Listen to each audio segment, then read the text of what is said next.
안녕하세요. 아하입니다. 6월 셋째 주 무슨 일이 있었지 시작합니다. S공포 강타, OECD 물가 9.2% 폭등. S공포라는 게 스태그플레이션을 S라고 하나 봐요. 그래서 S공포 스태그플레이션이 이제 공포로 다가온다. OECD 물가가 폭등했다라고 하네요. 밑에 또 이제 기사 스크랩에 있지만 이 물가 때문에 미국이 물가를 잡기 위해서 금리를 올리고 있지만 이 금리를 올리면 또 세계 경제가 또 둔화가 되니까 미국 입장에서는 이전에 그 금융위기 이후에 통화를 풀면서 경기를 부양했고 어느 정도 성과를 얻고 차근차근 금리를 올려서 물가도 잡고 경기도 안정화시키려고 했을 텐데 이게 갑자기 생긴 변수인 우크라이나 전쟁도 겹치면서 이 세계 경기가 암흑기로 갈 것만 같은 그런 분위기라고 보시면 될 것 같아요. 다음은 화물연대 업무 복귀, 활기차진 부산항. 이제 화물연대가 파업을 했었는데 어느 정도 합의선에서 총파업이 끝났다고 합니다. 이 파업의 가장 주된 원인인 안전운임제는 일단 당분간 지속하기로 하고 그 확대 품목 관련해 가지고는 조금 더 논의가 필요하다 이런 식으로 진행을 한 것 같고요. 근데 지금 총파업 영향으로 조단위 경제적 손실이 있었다고 합니다.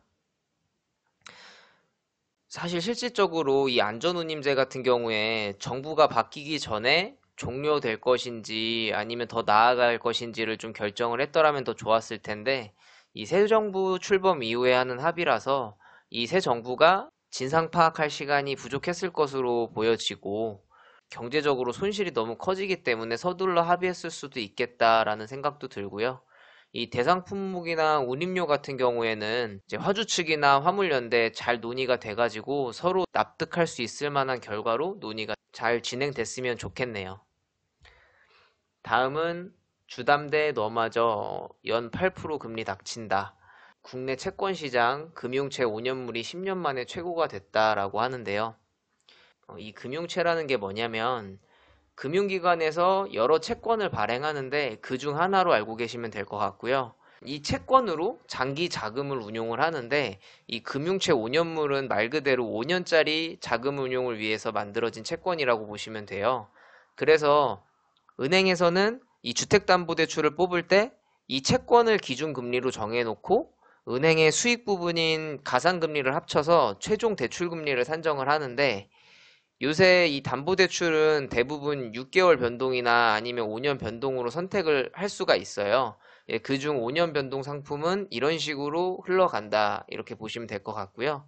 그래서 결론은 이 금융채가 가파르게 오르고 있다고 합니다. 그 시중에 나오는 우리 한국은행 기준금리가 오른다고 우리가 이제 가계부채에 체감이 바로 확 오는 건 아니잖아요. 그런데 이런 금융채 금리 같은 경우에는 바로바로 적용되는 금리니까 진정한 실물 체감 금리라고 보시면 될 것 같아요. 그다음에 미국 물가 잡기 극약 처방 자이언트 스텝. 사실 이번 주 가장 핫한 이슈죠. 이 빅스텝을 뛰어넘는 자이언트 스텝이 있었습니다. 미국이 기준금리 0.75%포인트를 올렸는데 사실 이 위에 기사만 봐도 지금 세계적으로 물가가 치솟고 미국 역시나 인플레이션 위기로 이렇게 물가가 치솟고 있는 상황인가 봐요. 우리나라도 이 물가가 많이 올랐는데 이 미국도 심각한 수준이라고 하고요. 이 인플레이션을 잡으려면 경제 전문가들 말로는 거의 뭐 7에서 8% 정도까지 이제 금리를 올려야 된다고 하는데 그렇게 되면 우리나라도 그만큼 따라가 줘야지 외화 유출도 막을 수 있고 이 세계 시장에 맞춰 가면서 우리나라 통화 가치를 유지해 나갈 수 있을 텐데 국내 경기는 아직 경기 회복 국면이라고 보기는 힘든 단계라서 금리를 어떻게 보조에 맞춰 나갈지 좀 잘 지켜봐야 될 것 같아요. 이런 와중에 이제 일본은 나홀로 돈 풀기라는 기사가 또 났는데요. 말 그대로 이 일본은 아직도 제로금리 기조를 유지하고 있습니다. 일본 역시 물가가 폭등을 하고 있고 이렇게 돈을 풀어도 사실 소비가 안 되는 그런 신기한 나라예요. 이제 일본은 또 어떤 식으로 지금의 상황을 풀어나갈지도 한번 이제 이런 기사들이 계속 나오게 되면 살펴보는 것도 재밌을 것 같아요. 그 다음에 선박 건조 고위험 작업 스마트 로봇에 맡긴다. 이거는 지금 딱 맡긴다 이런 건 아니고 MOU 기사인데요. 그 맡기려는 곳은 용접이나 도장 생산처럼 이제 안전사고가 많이 발생하는 곳에 좀 투입을 하려고 한다라는 거예요. 그래서 두배 시스템이라는 곳이 대우조선해양이랑 MOU 체결해가지고 이런 스마트 로봇을 만들어서 같이 협업을 할 수 있게끔 만들겠다, 그런 기사가 있길래 이 기사도 스크랩을 해봤고요. 그 다음은 주식 펀드 금융투자세 2년 유예. 이것뿐만 아니라 이제 양도세 개편도 있었어요. 계속해서 주식에 세금을 먹이자는 이슈가 있어 왔었는데요. 사실 이렇게 유예를 하는 게 전 맞다고 생각을 해요. 우리나라 시장은 10년 전에 비해서 많이 퇴보했다고 생각하는 사람 중에 하나인데요. 이 시장을 좀 더 활성화시키고 외화도 지금보다 더 많이 흡수하고 그러고 난 뒤에 정말 시장이 활발해지면 그때 해도 저는 늦지 않다고 생각을 합니다. 아무튼 이번 정부에서 양도세 같은 경우에는 한 종목에 100억 이상 보유한 대주주만 납부하도록 그렇게 발표를 했다고 합니다.